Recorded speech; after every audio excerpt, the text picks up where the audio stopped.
যারা প্রকৃত মুসলমান তারা যখন খাবার ভক্ষণ করে তাদের পাকস্থলী থাকে একটা। আর যারা কুফরি করে, মুনাফিক যারা ইসলাম মানে না, কোরআন হাদিস যারা মানে না, তারা যখন খাবার ভক্ষণ করে তাদের পেটের ভিতরে একটি পাকস্থলী থাকে না, তাদের পাকস্থলী হলো 7টি। সুতরাং যারা প্রকৃত মুমিন তারা খাবার ভক্ষণ করার চাহিদা বেশি মিটালেও তারা ভোগ বিলাস লালন করার জন্য চিন্তা করে না। তারা সব সময় দুনিয়াবি কাজ থেকে বাদ দিয়ে কোরআন এবং হাদিস অনুযায়ী নিজের জীবনটা চলমান রাখতে চাই। অপরদিকে যারা কুফরি করে, যারা মুমিন নয়, যারা ইসলাম মানে না, তাদের পাকস্থলী হলো 7টি। সুতরাং দুনিয়াও যদি তাদেরকে খাওয়াই দেন তারপরও তাদের পেট কখনো ভরবে না। তাদের পেট এতই ক্ষুধা, মানুষের হক তারা যদি খেতে থাকে তারপরেও তারা হক থেকে মুক্ত হতে পারে না। সুদ, ঘুষ, দুর্নীতির আগ্রাসন তারা চালায়। তারা দুনিয়ার সম্পূর্ণ খাওয়ার পরেও তাদের স্বাদ, তাদের পেট কখনো ভরবে না। এই আয়াতে আল্লাহ রব্বুল আলামিন এটাই জানিয়ে দিলেন।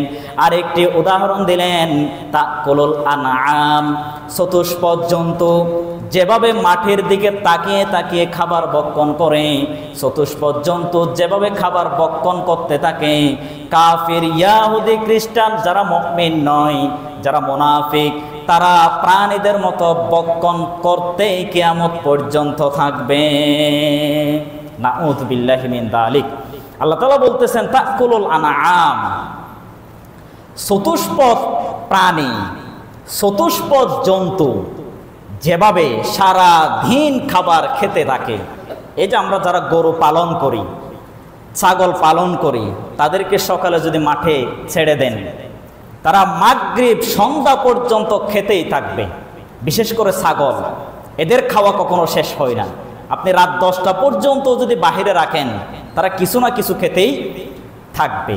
আল্লাহ তাআলা তাদের সাথে দৃষ্টান্ত দিলেন যারা ইসলাম মানে না, যারা কোরআন হাদিস মানে না, তারা চতুষ্পদ জন্তু যেরকম খাবার ভক্ষণ করে এরা তার চাইতে জঘন্য।